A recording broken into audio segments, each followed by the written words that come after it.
Čau visiem! Laipni lūgt atpakaļ Auduro moto sarunās. Ir pagājis diezgan ilgs laiks kopš pēdējās sērijas, jeb pēdējās epizodes. Un mums gan arī tās sērijas, jeb sezonas ir pa katru gadu. Un jauns gads ir sācies, līdz ar to arī moto sarunas vēlamies uzsākt pašā gada sākumā šoreiz. Un jaunās telpās Auduro jaunais office. Esam šeit uz vietas vienības Gatve 38A. Kur arī tad turpmāk veiksim visas savas plānošanas, operācijas, tā teikt, un raidījumu ierakstīšanu, gan video, gan audio. Un, kā jau jūs zināt, iepriekš Auduro motosarunas ir bijis gan garāžā, gan arī pie dabas, un raidījumu vadītāji ir bijuši dažādi. Sākuma Egils, kurš uzsāk visu šo raidījumu, un tad arī Dzintars un Ainārs, un kaut kur pa starpē arī es esmu bijis. Un viss aplis ir aizgājis atpakaļ pie tevis. Viss aplis ir aizgājis atpakaļ pie manīm. Bet šodien vēlos laipni iepazīstināt visus ar Aināru. Man liekas, ka pat nav jāiepazīstina, jo Ainārs ir jau adventure moto, tā teikt, visā lauciņā zināms cilvēks. Zināms arī kā part-time nomad, kurš veic arī savu podcastu ierakstus ar citiem cilvēkiem, kas ir ārzemēs arī. Adventure moto EU kustība arī Aināra paspārnē, tātad apmācības dažādas, un liela ceļojuma arī briest Aināram.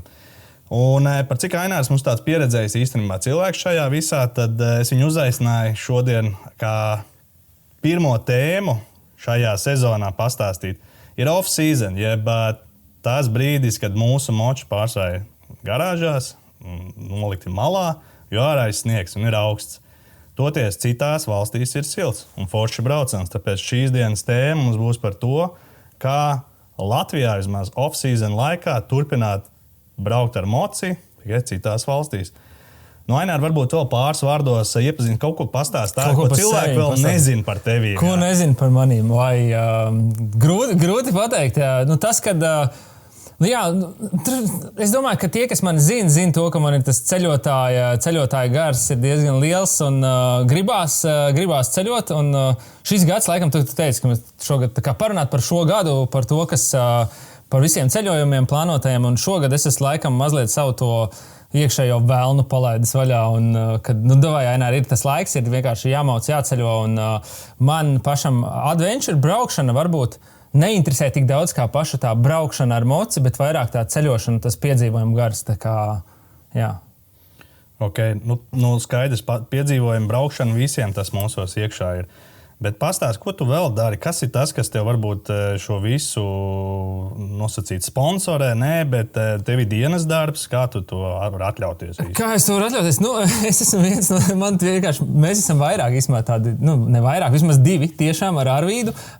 Divi draugi, kas ir ikdienā ir fotogrāfi un filmētāji. Un savā ziņā mums tas darba grafiks atļauj to, kad ir diezgan menedžējams tas brīvais laiks. Sanāk tā, kad es pastrādāju, tad, kad man ir darbs, tad man ir jāstrādā diezgan daudz. Un tas parasti ir vasaras sezona, kad es aizņemts visu laiku, strādā un izdara savu darbu. Un tad ir ziemas sezonas rudens, kad ir mazliet mazāk. Vismaz manā Arvīdam varbūt mazliet citādāk, bet man ir tā, ka tā diezgan nejūtami, bet ir samērā mazāk tie darbi. Un tad ir vairāk brīvais laiks, bet tad nāk tā problēma, kad man ir brīvais laiks, tad īsti Latvijā jau viss sezona ir beigusies. Sezona jau tiem kārtīgajiem adventure braucējiem nekad nebeidzās, bet kaut kādā mirklī jau tev varbūt apnīk. Var aizbraukt pie dabas, tur pakempot arī augstā laikā. Ir forši, tā kā ir interesanti arī. Man patīk arī ziemā to darīt, un braukt ar mocīti ziemā, bet kaut kādā mirklī gribās kaut ko tādu bišķiņ sasildīties. Sasildīt kaulus, un tad ir tā vienīgā opcija, kas ir laisties prom no Latvijas un braukt kaut kur citur. Man liekas, tas pirmos piedzīvojums, ko es iepazinu Aināru, kad es redzēju, ka tu īstenībā pa Eiropu ceļoji ar tanku. Ar tanku, jā. Varbūt īsto tanko cilvēku iermēs, bet... Tas bija mocīts ar vārdu. Es iedevu. Man īstenībā, tev močiem visiem ir kaut kādi vārdi bijuši, bet... Es tā kā tam mocim kaut kā tā automātiski tā ienāca. Viņš bija vienkārši pelēks, izstījās tāds tā kā vecs, viņš viņu sagrabējis, bet dual sport mocis, kas ir Honda, līdzīgs kā Honda Dominators. Visi zina Honda Dominatoru, lielākā daļa nezina Honda SLR. Honda SLR ir tāds ar 19 colu priekšu, tāds vairāk varbūt ielai paredzētāks mopēds, mocis mopēds, ar ko tu vari braukt laukos pēc piena uz tuvāko bodi caur visām pļavām un visu. Un tas bija man tas pirmais mocīts, ar ko es devos nolikt tiesības, izbraucu Latvijas tetu visu, un tad sapratu, ka rudenī gribās vēl braukt. Un bija Covid, un vajadzēja, bija tā vēlme, un tad es tur viens pats izdomāju, ka aizšaut uz Bosniju ar to veco aparātu. Neko nezinot, kā būs. Jā, es sekoju visu laiku arī tādiem piezīmēm, kas ir labākais, protams, kad fotogrāfs ceļoja vienmēr tādas foršas, sulīgas bildes. Tās nāk pēc tam, protams, ir Instagrams, vispār ir apstīties. Un tev arī noteikti sakrājušās jau ļoti daudz bildes no dažādām valstīm. Cik valsts tu esi apceļojis jau ar mocīti? Johaidī, tas ir tāds jautājums, kurus neesmu saskaitījis. Nezinu. Tev, ja skaita visādas tur Polijas, kur tu it kā es esmu ceļojis Polijai cauri, tu esi braucis cauri, bet tā īstā, tā kā galamērķis nav bijusi Polija, bet ir bijuši visādas, Spānija ir bijis kā galamērķis, es teikšu tos galamērķis. Spānija, Maroka, Balkānu valstis, tur arī nesaukšu visas pēc kārtas, tad Rumānija arī, kas varbūt, ja es tām Balkānu valstīm domāju vairāk visas, kas ir tur Bosnija, Melnkalne, tās, Albānija, tad kas vēl tur ir Grieķija. Grieķija īsumā baigi fantastiska valsts, kur aizbraukt visiem iesaku. Kas man likās tā, ka tā ekspektācija likās, ka varbūt tur nekas tāds baigi nav, bet es biju patīkami pārsteigts. Jā, Rumānija, kur vēl? Kaut kur vēl gan jau, kā esmu bijis. Jā, ir sanācis paceļot, un tagad turpmāk, es domāju, ka tās liste augs ar šo gadu diezgan ir tas plāns, tā kā paaudzēt to listi vēl diezgan spēcīgāk ar tādām, varbūt ārpus Eiropas valstīm interesantākām. Tev ir kaut kāds favorīti jau valsts no šīm nosauktajām? Favorīti valstis, kur noteikti gribētu atgriezties? Kosova. Maroka noteikti. Uz Maroku man velk visu laiku apakaļ. Tāpēc arī, es droši vien runāsim. Siltums laikam velk, jā? Viens ir siltums, bet otrs ir tas, ka tas bērnības varbūt sapnīts par Dakāru. Bērnības sapnīts, ka tu skaties Dakāru un tu redzi to, un tev ir tā iespēja, ka tas ir samērā tuvu. Labi, nav.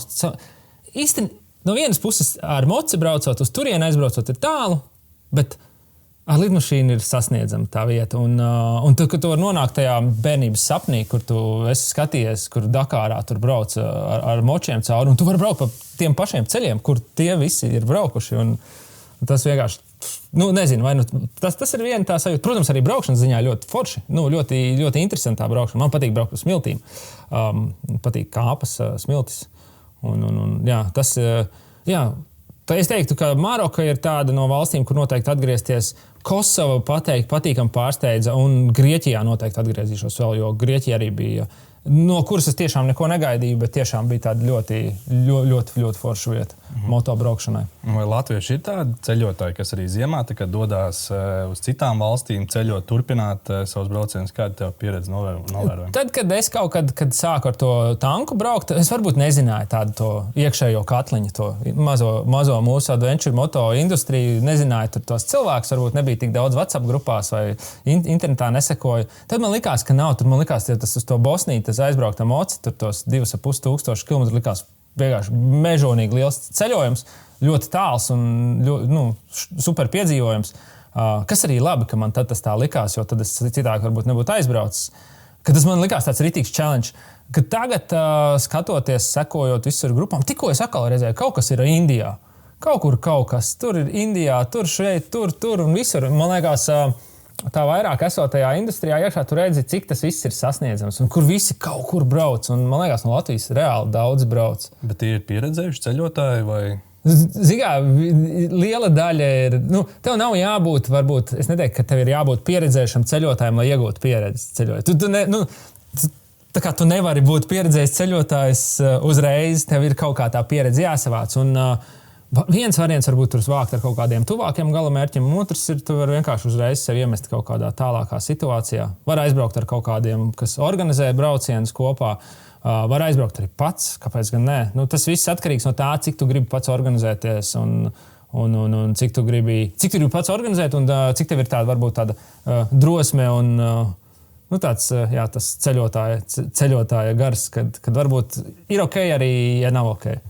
Ir jābūt turīgam cilvēkam, lai atļautos to? Es domāju, ka noteikti nē. Man īstenībā, starp citu, pa tiem citiem latviešu moto ceļotājiem ir tāda grupiņa, Roberts Neretnieks un vēl tur tādi daži labi, kuris tā kā man diezgan, arī Egīls īsumā pirms tam iedvesmoja to, ka tos mocīšus tur kaut kur ārzemēs. Un ar kaut ko, es nezinu, vai tas bija ar Robertu runājot, ar kaut ko runājot par šo, sanāk tā, ka, ja tu aizved moci, ja tu dzīvo Rīgā dzīvoklī, un tev moci jātur ir kaut kādā servisā, te pat 30 vai 60 eiro, no 30 līdz 60 eiro mēnesī pa ziemu, tu tikpat labi viņu var aizvest līdz Itālijai, atstāt viņu turēt tur pa 30 līdz 60 eiro mēnesī un aizlidot pa 50 eiro līdz Itālijai un braukt ar moci tur. Tā kā, zigā, ja tev mocis ir tur, tad tas vairs tur uz vietas nav dārgi. Ceļošanā man visur, kur es braucot, man tas koncepts nemainās, vai es braucu Latvijā, vai es braucu ārpus Latvijas. Izmaksu ziņā es saku, man tāds vidējais ir 60 eiro dienā. 60 eiro dienā tas ir aiziet, ja es nepalieku katru nakti viesnīcā, ja es palieku bet man patīk pie dabas nakšņot, un tas nav tāds tā kā varbūt ietaupīšanas ziņā par to nedaru, kas, protams, naudu ietaupās uz to, ja tu neņem viesnīcas. Sevišķi valstīs, kur, tā kā Grieķijā, kur varbūt dārgāk ir nakšņošana viesnīcās, Bet jā, tāds vidējs, es teiktu, 60 eiro dienā. Vienalga, vai es braucu Latvijā, vai es braucu ārpus Latvijas. Dārgākais tad varbūt ir dabūt moci tur, vai izīrēt moci, vai aizlidot tur, tā nokļūšana. Šitā mēs saprotam, ka ir principā 2 ceļošanas veidi uz ārzemēm. Man liekas, viens tas, ko tu mini, tad ar savu moci aizbraukt.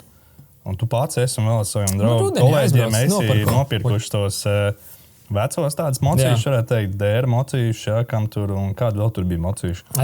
Man ir Honda Dominators, tas bija dēļ tanka, tā ir tā kā tanka version 2, uzlabotā versija, kas ir arī, it kā Dominators ir it kā uzlabotā tanka versija, labāks par Honda SLR, jo ir priekšā 21 colu rats un vairāk arī citi uzlabojumi tur baigi nav. Varbūt tur citādāk tā ģeometrija bišķiņa labāka, bet tā ģeometrija arī nav baigi superīga. Bet palielam vecs mocīts, kuru nav žēl turēt kaut kur ārpusē, atstāt pie kāda cilvēka, ko es atradis internetā, pieņemsim, atrodu cilvēku, atstāju pie viņa. Iespējams, viņš kādreiz brauks uz Latviju, viņš varēs atstāt savu mocīti pie maniem, vai es viņu izvedāšu pa Latviju, parādīšu kaut ko. Vai arī vēl variants var turēt kādā servisā un maksāt par to, ka tu turi moci tur. Tas ļoti atkarīgs no tā koncepta. Mums tas koncepts ir tāds, ka man ir Honda Dominators, ir Andris arī ar Honda Dominatoru, tad ir Andris ar DR Big, Suzuki DR Big. Tas jau tas lielākais no visiem močiem. Un tad ir Arvīts, kas it kā nav vecais mocis, viņam ir Royal Enfield 411. Vecais Royal Enfield Himalais. Ķipa vecais, nav jau viņš vecs. Viņš nav tā kā vecs gados tas mocis, bet tas ir Arvīda vecais, kur Arvīda sieva nokāva motoru, neielējot eļļu. Tad viņš pasūtīja jaunu motoru no Anglijas, un tad jau vairs nav izdevīgi to moci pārdot, un tad bija kaut kāds pielietojums tam mocim vajadzēja. Es nopirku speciāli sev to Dominatoru ar domu, kad aizvest, lai man ir mocīts kaut kur. Bet mums tā kā sākumā man bija tā doma darīt tā kā Egīls un kā neretnieks, ka viņi aizved močus, savējos močus aizved un atstāja kaut kur. Es domāju, es vienkārši aizvedīšu kaut kādu lēto mocu un atstāšu kaut kur. Un ik pa laikam nevedīšu vienkārši mājās tik bieži. Bet beigās tā ideja izauga no tā, ka mums moči ir jau tur, un kad varbūt tomēr dzenamies ārā no tās Eiropas un varbūt kaut ko vairāk piedzīvot. Un tad tā doma mums ir pat nosaukums tam visam projektam. Big Comets Budget Adventures. Tā kā tur var saprast, kā kurš grib maza liela budžeta ceļošanu vai kā. Īsumā par to arī tas tur vai ir dārgi ceļot vai nav dārgi ceļot. Tas, man liekas, ir ļoti individuāli katram cilvēkam. Citam cilvēkam tur nolikt 2 štukus uz ceļojumu nav nekas traks. Citam cilvēkam tas ir tiešām ļoti daudz naudas. Tas, man liekas, ar tāds. Bet mēs ceļojam, daudz mēs cenšamies budžetā turēties. Mūsu mērķis ir budžetā turēties. Mēs vispār fotogrāfi un filmētāji. Mums jau nav tik daudz tās naudiņas, lai mēs varētu tur dzīvot all-inclusive viesnīcās. Un arī nav tā vēlme varbūt tās to darīt. Bet tā doma ar tiem veciem močiem ir, mēs viņus dzenam prom uz Āziju. Es nezinu, uz kuru valsti. Pagaidām nav plāns līdz galam, bet tagad nākošais ar tiem močiem, tā projekta ietvaros nākošais mērķis ir izbraukt Turciju un laikam nopērkoties Gruzijā. Bet tas tā aptuveni. Un tas būs šogad. Bet vai nav tā, ka jums arī ir tā kā divu gadu tā kā ierobežojums, par cik vajag pārģist? Šis ir labs jautājums. Pa lielam mocim ir tehniskā apskata, vai ne? 2 gadi. Mocim ir 2 gadu tehniskā apskata. Kas notiek, ja beidzās tehniskā apskate? Tu vari uztaisīt apdrošināšanu. Ja tev mocis atrodas Eiropā, tu uztaisi Eiropas apdrošināšanu. apskate ir vajadzīga vai ir vajadzīga dienas caurlaide, lai tu varētu iziet apskati mocim. Tas ir, ja mocis atrodas Eiropā. Ja mocis neatrodas Eiropā, tad tev ir jāpērk vai uz robežas apdrošināšana, vai atsevišķi internetā jāpērk tās valsts apdrošināšana. Un, nezinu, kā legāli tur pareizi. Man vēl mocim ir viss. Man vēl viss tur ir tā kā, viss vēl ir vēl 2 gadu ietvaros, viss ir kārtībā, paies tie 2 gadi, tad mēs domāsim, bet teorētiski nezinu, kā ir pareizi. Bet es teikšu tā, ka, ja pieņemsim, ja tev beidzās apskate ir, vispār apskate ir arī pat Eiropas Savienībā, īsti Latvijas tehniskā apskate, viņi nav kopīgais nekāds, piemēram, viņi nav nekādas, saka, tu aizbrauc uz Angliju bez apskates, nekas, nevienam tas neinteresē pilnībā. Nav svarīgi, viņiem ir svarīgi, lai tev ir apdrošināšana Eiropā. Ja tev apstādina, ja tu uztaisi kaut kādu, iespējams, ja uztaisi kaut kādu avāriju, tad tur ir citādāks stāsts. Bet jā, mēs dzīvosim, un tad mēs domāsim, redzēsim. Močs arī plānoja tagad atpakaļ uz Latviju dzīt, vai būs gals? Ļoti iespējams, ka nē. Ļoti iespējams, ka tie mocīši dzīvos, viņi ceļos, un nezinu. Visticamāk, ka viņi paliks kaut kur. Tad, kad iebrauks Āzijas pusē, tad tā... Kaut kur iebrauks Āzijas pusē. Tad... Tur ir īstenībā tajā mirklī sākās tādas, ka tu izbrauc no Eiropas ārā, tur sākās vairāk visādas citas šitās dokumentu problēmas, kas nav pat tā apskata vispār liekas tāds sīkums. Apskata un apdrošināšanas liekas sīkums, jo tur sākās visas karņetes un muitošana tam mocim. Jo, kas notiek, ne visās valstīs to var iebraukt ar to moci un turēt viņu, cik ilgi gribi. Piemēram, es nevaru iebraukt Turcijā un Turcijā atstāt to moci uz gadu. Un, ja, piemēram, braucot kalnos, mums tā interese pārsvarā ir braukt kaut kādu, vai tetu braucam, vai braucam vienkārši pa kalniem, pa kaut kādām kalnu ceļiem, bezceļiem. Un braucot kalnu ceļos, bezceļos, tev vajag vai vasaras beigas vai rudeni, jo jūnijā bieži vien visur augstākajos, smukākajās, foršākajās vietās visur vēl ir sniegs līdz jūnijam. Un tas sniegs sākās kaut kad novembrī, decembrī. Vienalga, vai tā ir silta vai augsta valsts, tāpatās, tur varbūt karstākā valstī viņš ātrāk nokusīs, bet tāpatās tu nevari visu caur gadu braukt. Un, jā, piemēram, mēs aizvedam uz Turciju moci, mēs varam kaut kad vasaras vidū aizbraukt uz Turciju. Es nevaru viņu atstāt tagad līdz nākošajam gadam un tad atkal turpināt. Piemēram, es rudenī tieku līdz pusē kalniem, Turcijas kalniem, kaut kur pabraucam pusi no Turcijas kalniem. Mēs nevaram atkal pēc gada aizbraukt un atkal turpināt to. Mums ir jādomā. Skaidrs. Tad šis jūsu, tā teikt, ceļojuma formāts ir ar močiem saviem, nopirktiem, ceļot caur vairākām valstīm. Ar iespēju, tie moči neatgriezīsies. Nevar zināt. Bet varbūt tiem, kas domā par šādu variantu ceļošanai, kāds stress ir tajā visā? Kas tev liekas, tur tas lielākais stresiņš tajā visā ir? Tieši šādā veidā, kad šādi ceļojot ar močiem. Varbūt tāda veca mocīta ir bišķiņ tas stress pakausī par to, ka tur kaut kas var aiziet, kaut kas var tehniski var būt tam mocim tāds, notikt. It sevišķi izbraucot no Eiropas ārā, kur tev tas mocis ir jādabū no tās valsts ārā, piemēram, kaut kur nobrūk Marokā, pieņemsim. Marokā, ja tev nobrūk mocis, tikko lasīju kaut kādā arī fórumā vai Facebook grupā, lasīju ierakstu, bet tur bija mašīna nobrukus. Mocim bišķi vienkāršāk tu viņu var ielikt kaut kādā smagajā, un tu viņu var izstumt ārā no valsts. Mašīna, arī var izstumt vairāk cilvēku palīdzību, bet ja tev, piemēram, noplīst mašīna, tu nedrīksti pats atstāt valsti un atstāt to mašīnu tur. Tev tā mašīna jādabū ārā. Vienalga kā. Tur ir, protams, tur lasīja, kāda ir tur tie varianti, tur it kā nodedzinātu mašīnu, bet tur arī nevienmēr tev to pat atļaus. Un tur vienkārši tas ir tas stress, ja mocis vienkārši pabeidzās, un tu nevar neko sataisīt. Pārsvarā jau var sataisīt, vai arī mocis tu var uzlikt uz piekabas un izvest ārā no valsts. Tā ir tādas, kas pārējais jau, tas, kad viņš kaut kādas kļūmītes, ka būs braucot pa ceļam, tas ir pilnīgi normāli. Un, tas, man liekas, daļa no tā piedzīvojuma. Ir forši, man pat patīk, kad kaut kas, kad ir interesanti. Es negribu piesaukt un teikt, ka man patīk, un kad vai tā tagad daram visu laiku, bet ir inčīgi. Ir inčīgi, ka ir bijuši, jo tās ir tās situācijas, ko es atceros. Ļoti daudz, ko es atceros, ka ir bijis kaut kāda kasjaki. Tad liekas svarīgi tad pareizajā kompānijā. Jā, vajag kompāniju, kas neiespringst par to tik ļoti. Bet klausies, šitam formātam, man liekas arī, ka plānošana ir baigi lielā, ne tāda. Kur mēs brauksim, kā mēs brauksim, kur mēs paliekam un viss tāds. Tagad, ar šādu, zin kā, tas arī, man liekas, tā relatīvi priekš kādu, varbūt tas liekas baigi daudz plānošana. Man liekas, ka pat baigi nē. Šeit mēs varbūt tāds... Šeit mēs tā diezgan relaksēti tam pieejam. Ir, ka kaut kur tagad, pirms tam mēs tagad braucām pa Eiropas, tur pa tetiņš pārsvarā ir fine, un plus vēl tu pasties saliec apskats vietas, ko tu gribētu apskatīties. Nebrauc, protams, visu tetu, tu pasties, kur ir augstāk, kur kalni, tur pa turienu brauc pa tetu, tur, kur iet pa kaut kādiem vīnogu laukiem, tur varbūt tās nobrauc no viņa nost.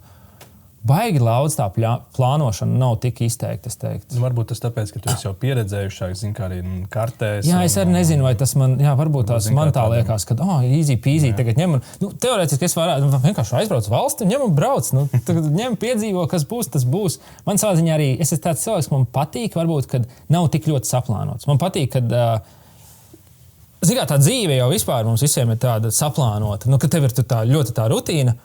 Un man šausmīgi nepatīk tā rutīna. Man patīk, ka tur visu laiku tā dinamiski, ka kaut kas mainās. Un citreiz, piemēram, tā kā es viens pats braucu, es pat speciāli neko neskatos uz priekšu. Es vienkārši viesnīcas ņemu 5 vakarā, līdz 5 vakarā. Kāpēc līdz 5 vakarā? Tāpēc, ka bookingā pazūd. Pēc 5 daudziem ir settingos ielikts, kad izņem ārā. Bet līdz 5 tu vari vakarā norezervēt viesnīcu. Tas tāds travel tip, ja brauc. Ko izņem ārā?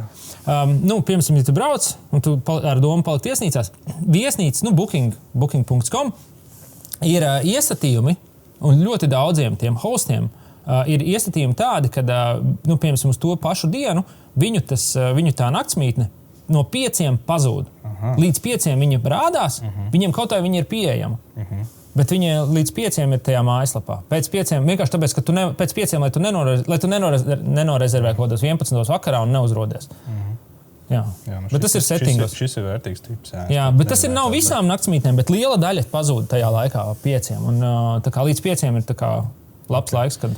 Labi, parunāsim tad varbūt par tiem cilvēkiem, kam varbūt nevis nepatīk plānot, bet pareizāk sakot, bieži vien nav laika plānot, bet viņiem ir atvaļinājuma laiks, tev kā fotogrāfim daudz vairāk tā brīvā laika, vai ne? Un, kad nav man ir šāds menedžējums, jā, es varu tā pielāgot. Bet mums pāriem tiem īsiem, kam tās 20 atvaļinājuma dienas, mums aiziet 5, aiziet tur ģimenē, 5 aiziet kaut kur citur, ceļojumi, blā, blā, un tad varbūt mums viena nedēļa paliek pašiem priekš sevis, tā teikt, un tad mēs gribētu, un tas bieži vien trāpās arī, tā kā ziemā, vai ne? Un tad mēs arī gribētu kaut kur aizceļot. Un Latvijā, man liekas, arī diezgan joprojām populāri aizbraukt uz citu valsti, un tur ar kaut kādu tūras kompāniju vai kaut kādu grupu atsevišķi noierēt močus un tad ceļot. Jā. Mūsu paši biedrs arī Andrejs ir bijis Gruzijā ar mīzeņu mopšiem kopā tur ceļojis. Viņš tur baigās starā, jo kas viņam nav nekas jādomā. Tur viss ir saplānos, tev ir gīds, kas tev vēd visur. Viņš saliek visu to maršrutu. Katru vakaru ir naktsmītne, nav jāpaspēj līdz 5 jāatcerās kaut ko nobūkot. Ja? Un tu vienkārši tā teikt baudi katru vakaru, ja, tur dzīvo visu un tā. Un tad, Motospā. Motospā, tiešām, tas ir ritīgs motospā. Motospā pa dūlīšiem. Un tev arī tagad, man liekas, jau tuvojās braucieni uz Maraku, kur tu brauc kompānijā, ja, ar cilvēkiem. Pastāst varbūt vairāk par to. Jā, kā es teicu, tad tas laikam, man tā ar katru gadu laikam vairāk aug tie piedzīvojumi, tā vēlme. Un kaut kā bērni laikam paliek lielāki arī, un tad ar ģimeni vieglāk ir samanedžēt to laiku kaut kādu projām. Un vēlme ceļot ir un gribās tos piedzīvojumus. Un tad es tā kā izštukoju, kad es varētu paņemt līdzi kādus cilvēkus savos piedzīvojumos. Un tad šogad esmu to sācis darīt. Tūlītās nākošu nedēļu mēs braucam ar pirmo bariņu. Palielam es braucu piedzīvojumu un es paņemu līdzi cilvēkus ar sevīm. Es saplānoju visus maršrutus, visu, lai cilvēkiem par to nav jāuztraucās. Un tie, kas, piemēram, kad ja tu neesi pirms tam bijis kaut kur, tev ir forši, kad, piemēram, es esmu Marokā, es esmu bijis, es zinu, kur tur atceros, kā tur izskatījās, atceros tās vietas. Plus vēl man kā fotogrāfam ir, laikam, iespējams, varbūt pa daudz tas brīvais laiks, šogad bijis pa ziemu vai kā, bet es esmu nosēdējis diezgan daudz kartēs noblendis. Un, es tā kā arī liekot maršruts, piemēram, skautam un kaut kādiem pasākumiem priekš Auduro, tad arī man patīk tā lieta. Man patīk tas bakstīšanās pa kartēm, skatīties, atrast, un pēc tam tev tāds ne piedzīvojums, bet ir tas reality check, ka tu pasties, tu atrodi kartē, viņi tāda inčīga vieta izskatās no augšas, un tad dzīvē vai nu tu aizbrauc, vai nu viņa ir ritīgi inčīgāka, ir tik slikti, vai citreiz nesanāk. Bet pārsvarā jau viss ir tā kā pārsvarā ir inčīgi un ir forši tā dieta. Un tā kā, jā, es diezgan daudz pavadīju laiku plenčot kartēs. Tas bija rudenī sākumā pa Maroku, un es laikam tas, tā kā es teicu pirms tam, ka man tas vēlniņš iekšā, bērnības vēlniņš, vai braucam akal Dakāras ceļus tur pabraukt, un gribās, mums, kas bija arī jau Dūros Kauda, bija tas čalis Steve no Zviedrijas, kas piedalīsies tagad Āfrikā ekoreis, kas ir pa lielam original Dakāras tie ceļi, un es viņu satiku skautā, un tad viņš atkal tur viņš stāstīja par to, par tiem. Man uzreiz atkal tas Dakāras sapnīts visu laiku atnāca apakaļ, ka vajadzētu atkal aizbraukt. Un tad, jā, un šogad sanāca tā, kad janvārī braucam uz turieni. Janvārī būs viens maršruts, februārī iespējams būs līdzīgs maršruts, mēs arī februārī brauksim. Tad vienkārši es noķeru tos mēnešus, lai var pabraukāt arī. Izbrauksim janvārī un februārī izbrauksim Maroku. Šajā formātā jūs braucat grupa cilvēku, jā. Tad viņi maksā visu paši, jā. Tu esi vienkārši pieredzējušies braucējs. Es paņemu savu komisiju par to, kad es izplānoju to pasākumu un palielam, ja tu pats plāno, tu vari mierīgi pats saplānot. Bet, ja tev ir tā, kā tu teici, ja tu pirms strādā normālu darbu, un tev tas laiks ir tik, cik viņš ir, iespējams, tu negribi, varbūt, ja tu arī neesi bijis pie Marokā, tu iespējams nezini, kā tur, kur apmēram ir tās interesantākās vietas, kur braukt, kur labāk braukt. Tu iespējams neesi plānojis maršrutus un taisījis GPX maršrutu līdzis. Iespējams, tev nav tā pieredze, varbūt tik daudz, kā atrast viesnīcas, kur atrast viesnīcas. It sevišķi, tu brauc lielākā grupā, tur arī mazliet citādāk tās viesnīcas sanāk meklēt, jo mēs visi divi pieauguši vīrieši negribam gulēt vienā divguļamajā gultā vai ne kopā. Un ja tu brauc ar lielāku draugu kompāniju, tad tur tas ir diezgan, īsumā challenge ir atrast viesnīcu, kur palikt vispār, lai nebūtu jāguļ diviem 100-kilogramīgiem čaļiem apskāvušiem blakām. Kas ir tā pirmā grupa, tad tie draugi, kas ir ar tevīm tad brauks, viņi ir kādi cilvēki pieredzējuši braucēji? Ir dažādi. Ir viens mans draugs Artūrs Štēve no Saldus, tas ir pieredzējušs braucējs, mums ir grupā līdz, viņš pirmais, tāpēc, viņš man ir, es viņu sen pazīstu, un mēs esam bijuši tādos uz Igauniju, un tur Lietuvā šogad izbraucām kopā braucieniņu. Un viņš tā īsti nav bijis ārpus Latvijas, ārpus. Tas bija tāds testa brauciens, vai Artūru var ņemt līdzi? Nē, es zinu, ka es viņu pazīstu vēl senāk, es zinu, ka viņu var toči ņemt līdzi, tikai. Viņš pats teica, ka viņš nav bijis nekur ārpus Baltijas valstīm, tā teikt, nav bijis. Un ir tā vēlme vienmēr, katru reizi, kad es kaut kur braucu, viņš man vienmēr tur gandrīz uzrakstīs komentāru, atkal tu kaut kur aizpēries, paņem mani līdzi, un šoreiz viņš bija pirmais, davai braucam, es piekrītu, es tā kā ieliku info, ka es gribu braukt uz Maroku, ja vēl kāds grib braukt līdzi, padodat ziņu, un tā viņš bija tas, kas bija pirmais, davai braucam. Un pārējie, Kā kurš? Tie līmeņi ir dažādi. Bet cik jūs tur būsiet tad? Mēs būsim 8 cilvēki. 8 cilvēki. Tas ir normāls skaitlis, lai brauktā? Es domāju, ka jā. 8 cilvēki ir normāls skaitlis, lai mēs nepazustu viens no otrā un lai mēs varētu tā kā visi noturēties kopā. Jā, man liekas, tāds optimāls grupas lielums. Tad varbūt pastāstīsimā par Marokas braucienu, jo jūs tagad brauksiet ar īrētiem močiem. Jā, palielam tas koncepts tāds, kad mēs aizlidojam Marakešu un mēs nomā paņemam močus. Tur ir ļoti, to, ko mēs varam dabūt nomā, ir tas, cik laicīgi mēs saplānojamies, cik laicīgi mēs savācamies grupa, kas grib braukt. Tad pirmajā reizē mēs tikām pie CF Moto 450-niekiem. Tie, man liekas, ļoti ok mocis priekš turienes. It sevišķi arī, ja grupā ir, mēs ar to pašu Artūru Štēvi izbraucām. Vienu reizi mums bija uz nedēļas nogali, gan tas, gan jaunais Himalajs, gan tas patestēt. Mēs bijām dabūjuši pa Latviju pabraukt. Mēs pabraucām pa tetiņiem un kaut ko tā. Un tīri forši ar tiem močiem braukt. Un viņš ir tāds samērā mocīts, kas tev piedod kaut kādas kļūdiņas, iespējams vairāk. Arī iesācējiem tāds draudzīgāks. Man liekas, priekš tāda nomas moča ir ļoti ok.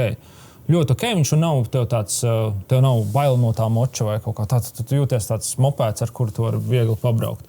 Pieredzējušam arī var atrast kaut kādu prieciņu ar viņu, jo tad tu esi dabūjis tā kā zilonis uz mopēdu uzkāpis un tur vairāk ar viņu. Kas tur var būt par tiem īres močiem? Kādi tur ir nosacījumi? Jā? Ja tad jūs ņemat 8 CF moto, jā? 6 un 2 Himalajus. Tāpēc, ka 6 CF moto vienkārši. Kādi tur ir nosacījumi? Parasti, ka tu kaut ko īrē, zini, kā tur kredītkarta vajadzīga, jā? Jā, nu tas ir tāpatās kā mašīna īrējot. Tev vajadzīga ir kredītkarte drošības nauda, un tad, protams, ja tu kaut ko salauz tam mocim, tad tu maksā par to. Kompensē, jā.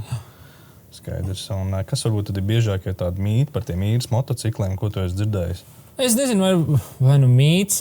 Viens, labi, tas ir mīts, ir tas, ka... Es nezinu, vai tas ir mīts, bet īres močus parasti nojāja.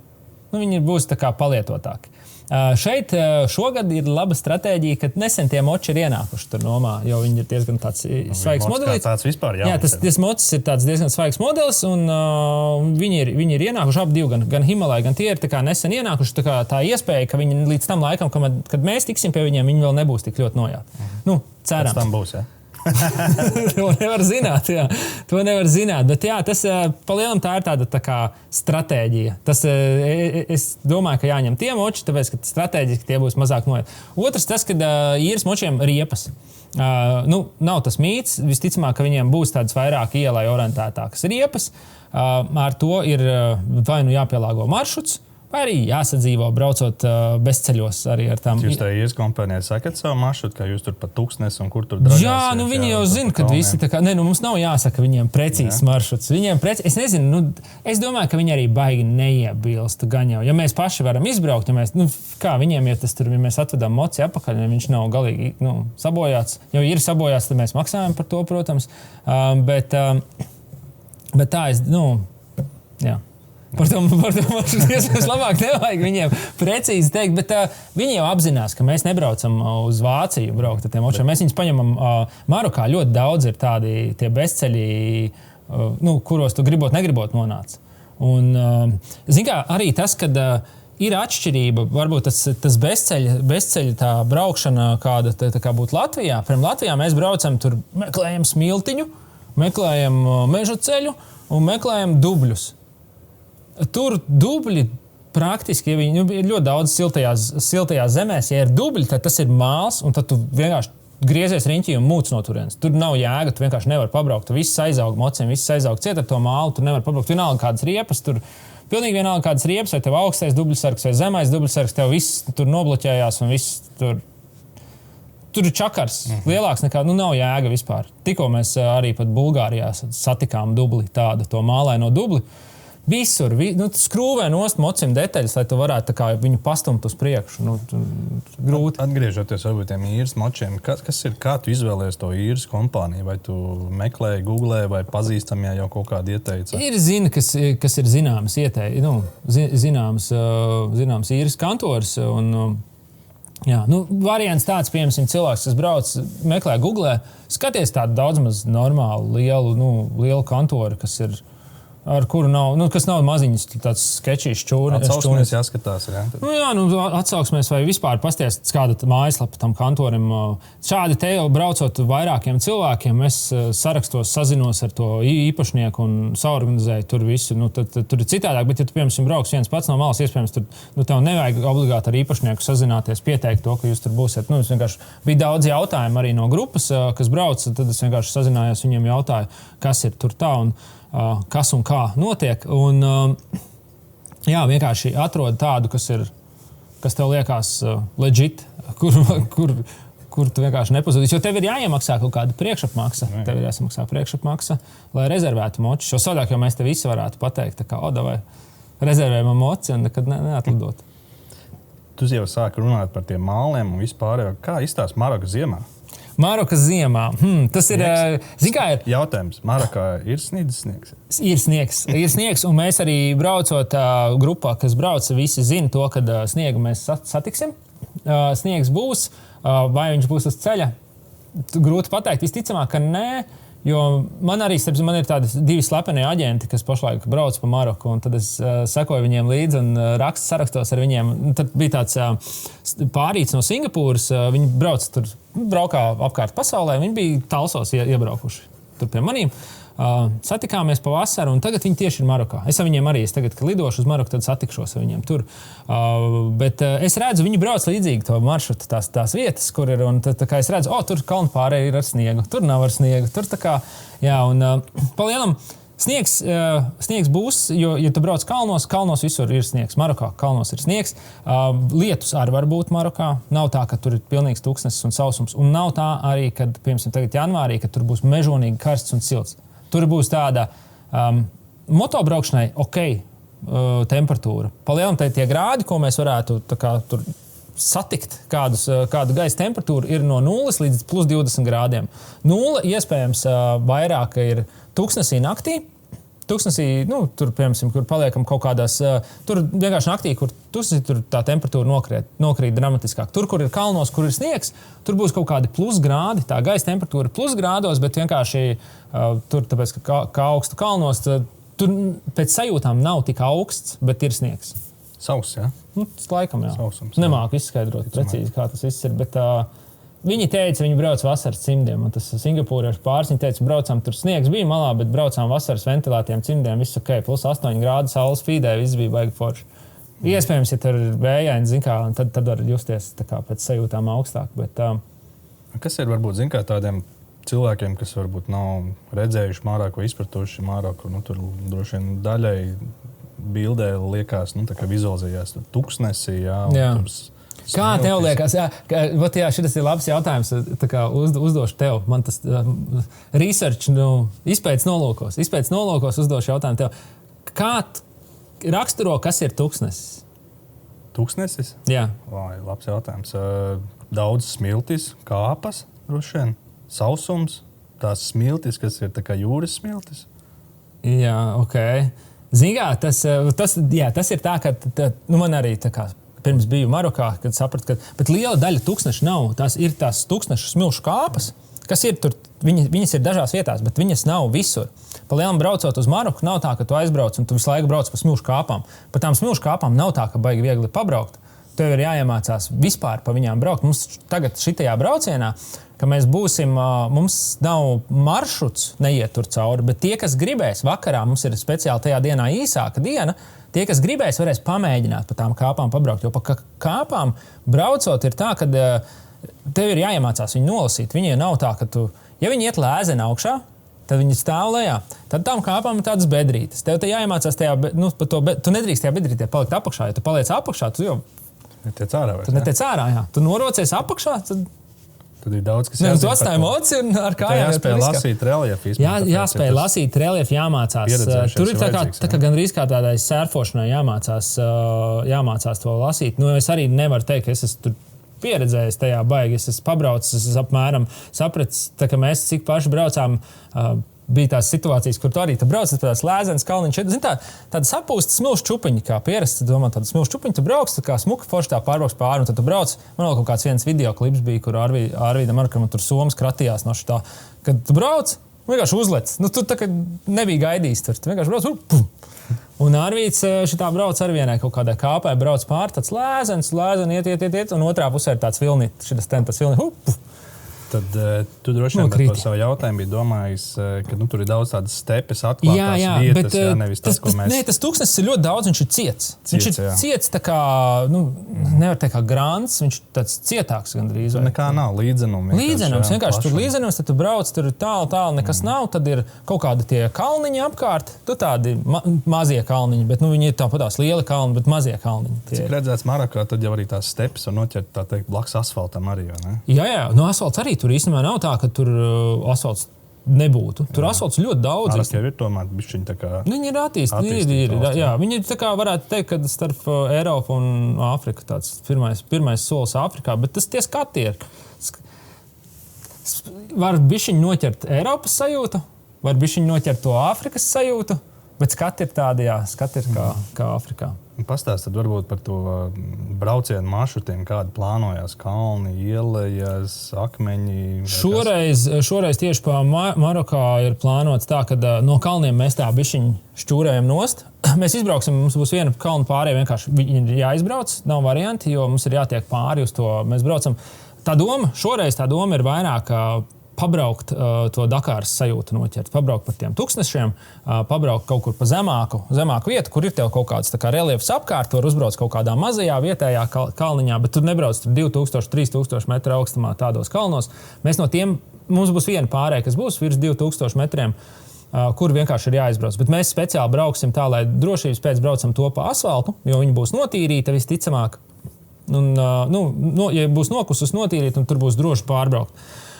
Un ir vēl viena vieta, kur mēs iespējams arī vairāk pa asfaltētiem ceļiem iebraucam kalnos, tīri tā kā pastīties. Tas viss ir pa lielam atkarīgs no pirmās dienas. Ja pirmajā dienā nav baigi augsts un nav baigi sniegains, tad mēs otrajā dienā braucam tādu smuko maršrutu, kur būs vairāk asfalts. Bišķiņ bezceļi, vairāk asfalts. Ja gadījumā ir ļoti augsts braucot to kalnu pārēju, kur mums ir obligāti jābrauc, tad mēs otrajā dienā vienkārši braucam pa zemāku, mazāk episkie skati, tāpatās episki skati, bet vairāk bezceļa tāda braukšana. Un tad mēs aizbrauksim līdz vienām kāpām, tad pabrauksim gar Alžīrijas robežu un pabrauksim tur tos Dakāras ceļus vairāk un arī gar vēl vienas kāpas apmeklēsim. Dakāras rallis jau būs beidzies? Dakāras rallis jau nav tur. Dakāras rallis ir Abu Dabi, bet Dubajā, jā. Viņš ir pavisam, tur citur. Pie Arābiem. Bet tur ir sanās kaut kādas, tad... Un tur ir, Dakāra kādreiz bija Parīz Dakāra, un tad kādreiz gāja caur Maroku. Tagad ir tas Āfrika ekoreis. Āfrika ekoreis būs, man liekas, tajās dienās kaut kad arī viņš tur ies kaut kur cauri, bet mēs tā īsti nesatiksimies. Skaidrs. Un tad, kas jāņem vērā, varbūt pastāst par to braukšanu grupā šādos ceļojumos, kā tas notiek, kas tad priekšgalā brauc, kas aizmē vai miksējās, vai kādi būs noteikumi? Tur pa lielam ir ļoti atkarīgs, kāda grupa ir, cik labi tā kā visi brauc. Ja visi ir līdzīgā līmenī, tad tur ir diezgan vienkārši. Viens, piemēram, vai nu es pabraucu pa priekšu kaut kur, bet es arī tā doma, pirms tādā grupā braucot, kaut arī es zinu to maršrutu labāk, un tā es sevi nelieku pa priekšu, pārsvarā došu kādam citam pabraukt pa priekšu, lai es varu nokontrolēt no aizmugures to grupu. Bet ir vietas, kur, piemēram, tur es zinu, kur labāk izbraukt. Tur visu laiku būs tāda droši vien dinamika, ka mainamies no priekšu uz aizmuguri. Vispār braucot grupā, nevajag nekad, ja jums ir, piemēram, aizbraucat uz Maroku, kaut vai Latvijā, tepatās aizbraucot, un nevajag lēnākos atstāt aizmugurē. Jo tā būs vienkārši, kā sanāks tā, kad jūs pabrauksiet, apstāsties, un gaidīsiet viņus. Viņi iespējams tur ir kaut kur nokrituši vai kaut kas, kamēr viņi atvēlsies, jūs būsiet atpūtušies, viņi būs pārguruši, un jūs brauksiet tālāk, un tad viņi sāks pieļaut vairāk kļūdas, un tā jūs vienkārši nenormālu laiku pačakarēsiet. Drīzāk vajag tā, kad ir viens pieredzējušais pa priekšu, un tad laižam lēnos. Tie, kas ir ātrāk, tie var palikt aiz muguras, un iespējams pat atpalikt, un tad viņi var pieķert tos pārējos. Ja viņi grib izskrieties, izstaipīt kājiņas, tā teikt, tu bišķiņ iepaliec, un tad tu pieķer klāt. Jo citādāk, ja tie lēnie ir aizmugurē, tad viņi parasti, mēs viņus nokaujam. Viņi sagurst, sāk pieļaut kļūdas, un tad, beigās viss notiek lēnāk. Un vispār, lai tāda raita kustība būtu uz priekšu, nav jēga, ka tu, piemēram, tur ritīgi skrien, un tad tu apstājies. Un ritīgi skrien, un tu apstājies. Un ja tev ir tie lēnie, tad tu ritīgi skrien, apstājies. Bet drīzāk, ka tu visu laiku konstanti kusties uz priekšu, lēnām braucot uz priekšu, tu ātrāk aizbrauks līdz gala punktam nekā skrien un apstājies.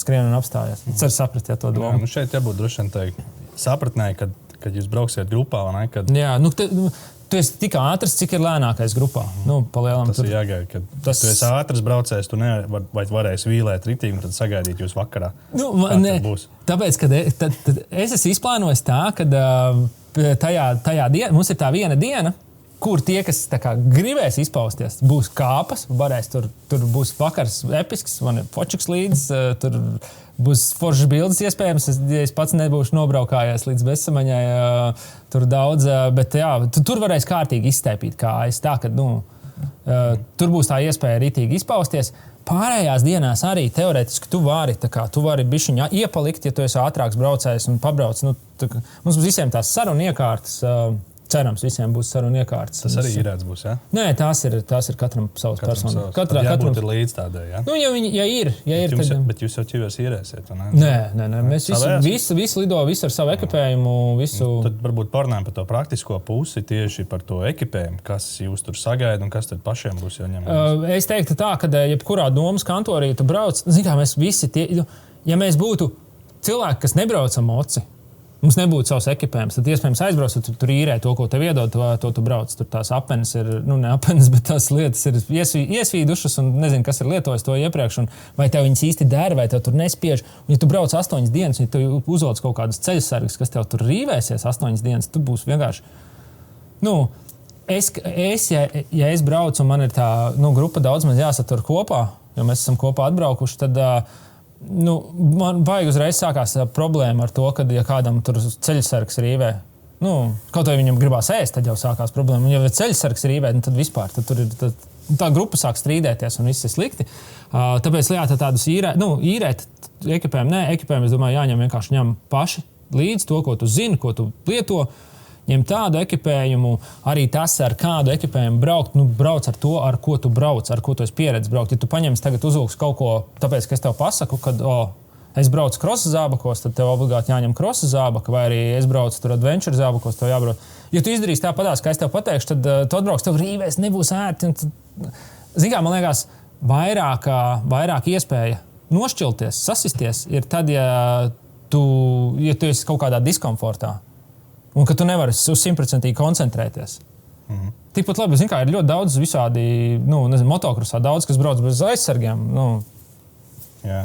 Ir fine, bet tāpēc, ka tu vari koncentrēties. Tev tie sargi nebojā garstāvā. Tad principā jāņem savu check-in soma, ņem savu ekipu. Jā, ekipējumu. Apdrošini, jā. Apdrošini, ja? Ir ceļojuma apdrošināšana.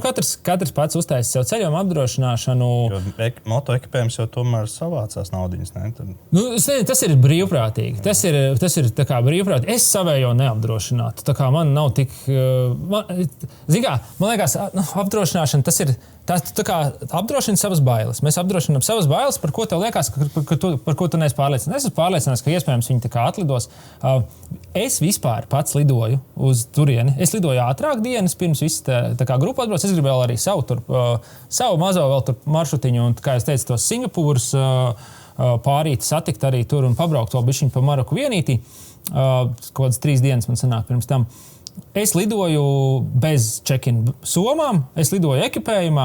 Man ir tagad nesen tiku pie štāta Adventure Spec. Tu lido ķiverē tā kā? Ķivere rokās. Mēs arī uz to Big Budget Adventure visur, kur, tur man stāv ķivere, tur man ir jau dominatoram virsū ķivere, bet ļoti daudzi, tie, kas brauc kaut kādos štāten vai braucot īrēt, tu vari ķiveri paņemt rokās.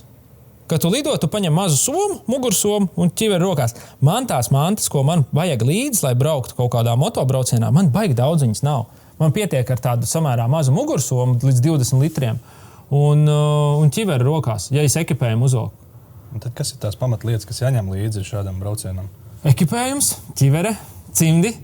Cimdus 2 es teiktu, ka vajag 2 cimdus. Nakšņošanai tev nevajag neko, jo tu paliec viesnīcās. Katru vakaru būs viesnīca, ja? Katru vakaru ir viesnīca. Mēs neņemam nekādas telpas. Tas ir tīri tikai tāpēc, lai ir ērtāk aizlidot, aizbraukt. Un arī tādā, it kā no vienas puses tev ir tā brīvība ar teltīm hamukiem, bet, zin kā, ļoti daudz nav pie tā pieraduši. Mēs esam tādi, kas tā kā ir pieraduši palikt pie dabas. Man tas patīk un bieži vien tas varētu būt arī tādai grupai braucot.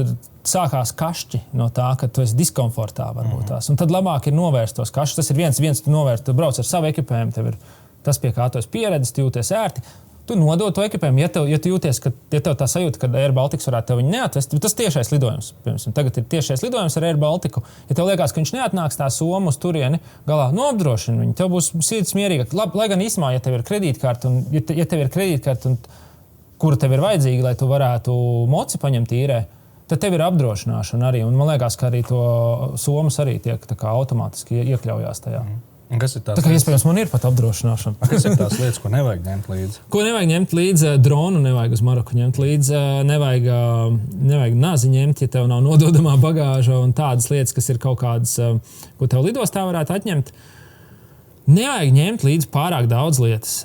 Pilnīgi pietiek ar tas koncepts, ko es arī tā kā visiem, kas brauc, es mēģinu tā kā... Zini, tu vari paņemt nododamā bagāžu un tu vari paņemt veselu Moskavas setu ar somām. Tu vari paņemt tur 15 maikas un visu šo bet nav vajadzīgs tev tik daudz, ka tu brauc. Pilnīgi pietiek ar to minimumu. Un tas, ko es mēģinu arī visiem tā kā pirms brauciena, tad grupiņas mēģinu izstāstīt, kad tu vari samērā maz lietas paņemt. Es varu pastāstīt, ko es daru un kā es daru. Es nevaru tev pateikt, tu tagad šitā dari, vai ne?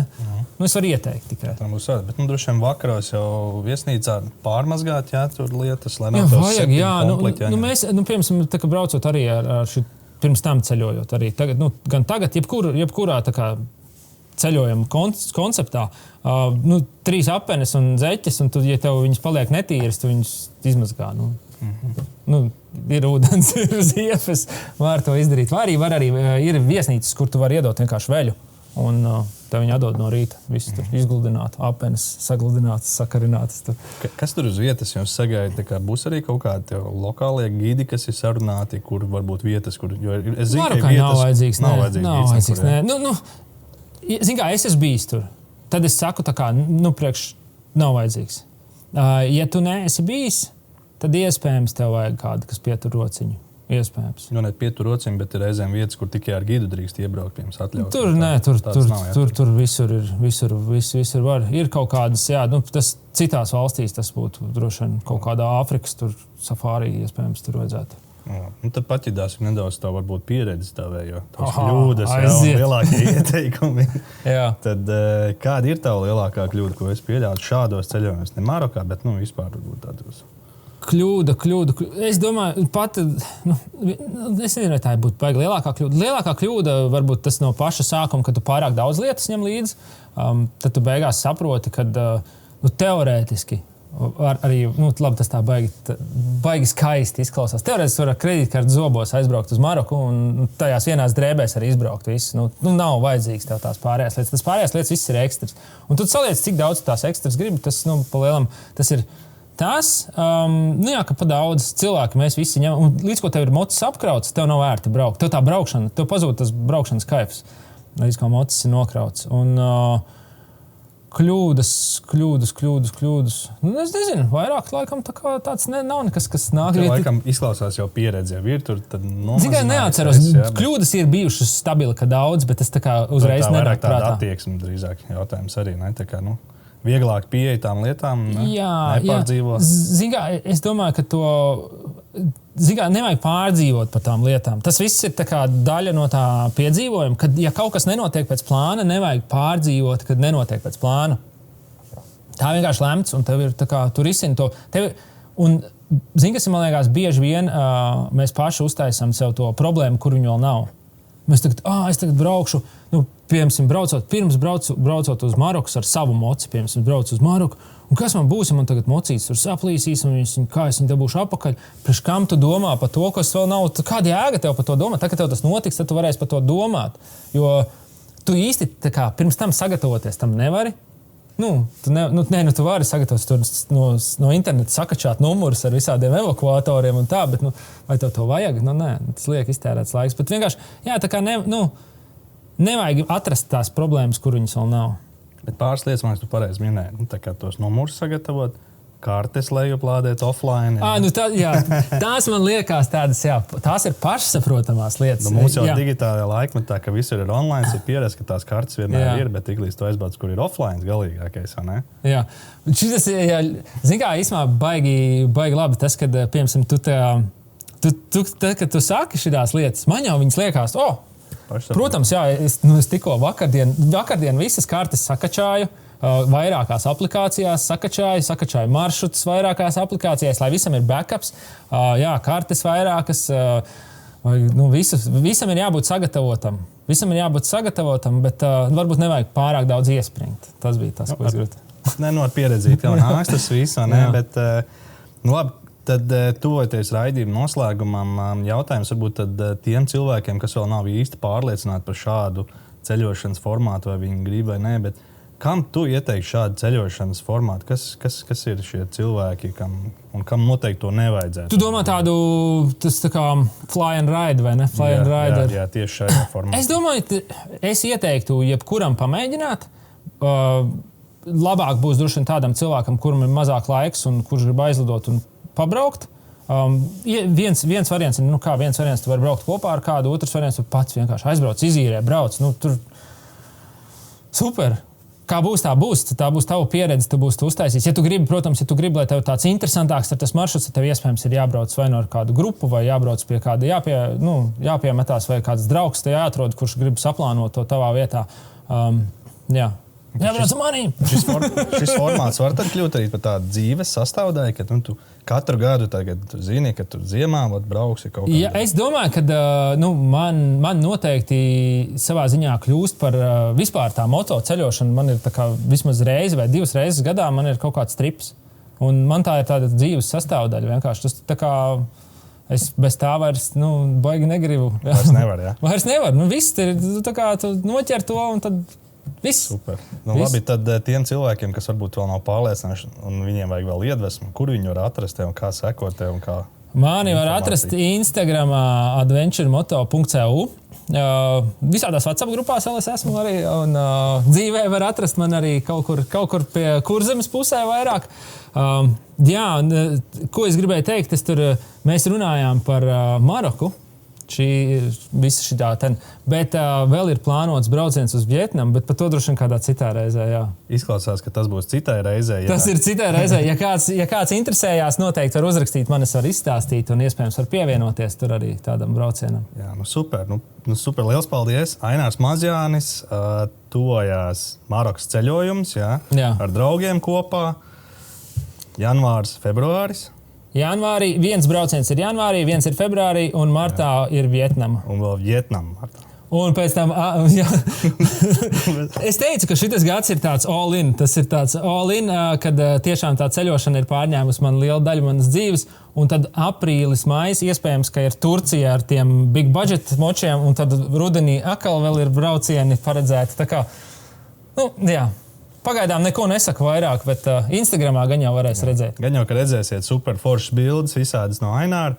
Piesakojot viņam sociālajos tīklos, šiem ceļojumiem sekot līdzi, iedvesmojoties. Tie, kas brauks jau kopā ar Aināru, jūs noteikti būsiet tie cilvēki, kas pastāstīs, kā jums gāja. Un tad jau noteikti nākamajā gadā būs iespēja pievienoties Aināram atkal. Es tā dzirdēju, jā. Es kaut kur tā dzirdēju. Jā, jo īstenībā Auduro šogad ievies jaunu lietu. Mums tie kalendāri ir visu caur gadu, un mums ir tie pasākumi 7 kopā, un par katru uzlīmīti saņemt. Tāda lielā gada balva mums būs šoreiz ceļojums kopā ar Aināru, apmaksāts no Auduro puses. Tā kā visiem cilvēkiem pievienoties Auduro pasākumiem, pērciet kalendāru, līmēt uzlīmes iekšā, un tad jau pēc gada varēsim laist uz Maroku. Uz Maroku. Super. Labi, lai izdevies tad tev brauciens. Un paldies. Čau, Ainār. Čau. Priekā.